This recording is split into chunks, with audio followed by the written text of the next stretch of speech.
In our reading today, Jesus calls his first disciples. One day, as Jesus was standing by the lake of Gennesaret, the people were crowding round him and listening to the word of God. He saw at the water's edge 2 boats, left there by the fishermen, who were washing their nets. He got into one of the boats, the one belonging to Simon, and asked him to put out a little from shore. Then he sat down and taught the people from the boat. When he'd finished speaking, he said to Simon, "Put out into deep water and let down the nets for a catch." Simon answered, "Master, we've worked hard all night and haven't caught anything, but because you say so, I will let down the nets." When they had done so, they caught such a large number of fish that their nets began to break. So they signalled their partners in the other boat to come and help them, and they came and filled both boats so full that they began to sink. When Simon Peter saw this, he fell at Jesus' knees and said, "Go away from me, Lord. I am a sinful man." For he and all his companions were astonished at the catch of fish they had taken. So were James and John, the sons of Zebedee, Simon's partners. Then Jesus said to Simon, "Don't be afraid. From now on you will fish for people." So they pulled their boats up on shore, left everything, and followed him. I wonder if you have ever seen a miracle or described something as miraculous. I know that I have, from describing the miracle of childbirth through to seeing my son healed after being hit by a lorry in a way that even with the medical technology that we have today, doctors just didn't expect. But in my job, people often ask me if I believe that Jesus really did do the miracles that we hear about in the Bible. Surely they can now just be explained away by science. Take the miracle we've just heard about. Obviously, the fishermen just happened to put down their nets as a shoal of fish went by, or maybe it was a better time of day to go fishing. They've come to the surface because of the sunshine. But I find I have to ask in return the question, why are we so quick to dismiss the miraculous?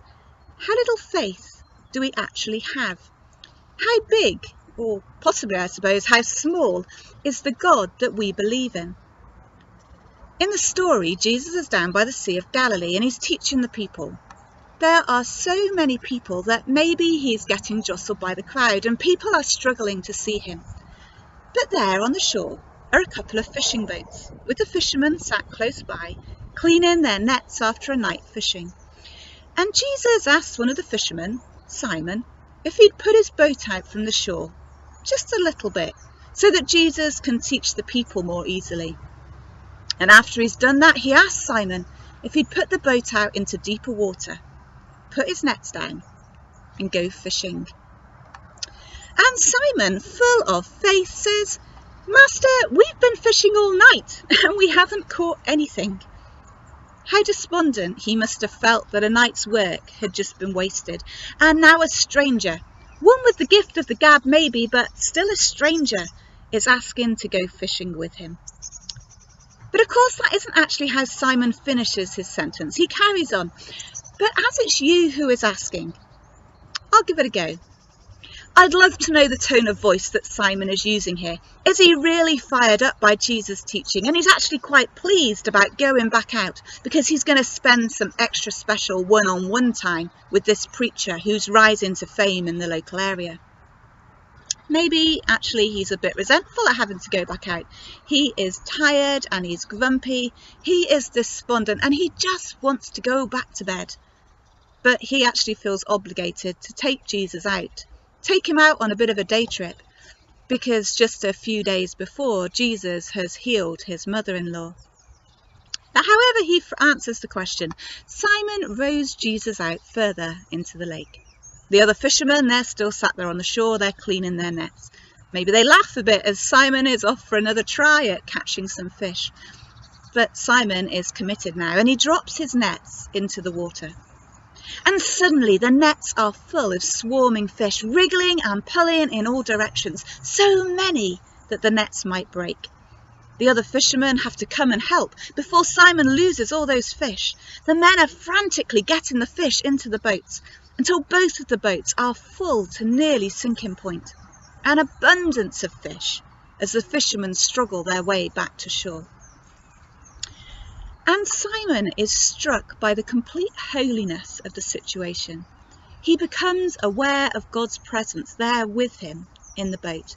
He may not realise at this point that Jesus actually is God, but he knows there's something very special about this man. If he can in some way control nature, this was not some ordinary event. This can't be explained by a shoal of fish suddenly swimming in the right direction just at the right time, because a hardened fisherman would surely have seen that many times before. This was a case of the miraculous, God at work. And Simon's response is to see his unholiness. He falls at Jesus' knees and he tells Jesus to go away from him because he is a sinful man.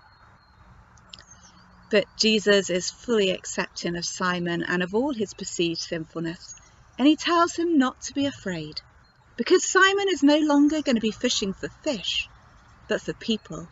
If this was an initiation test, he has passed it with flying colours. And we hear that Simon puts down his nets, leaves his boat, leaves in fact his entire livelihood, and follows Jesus.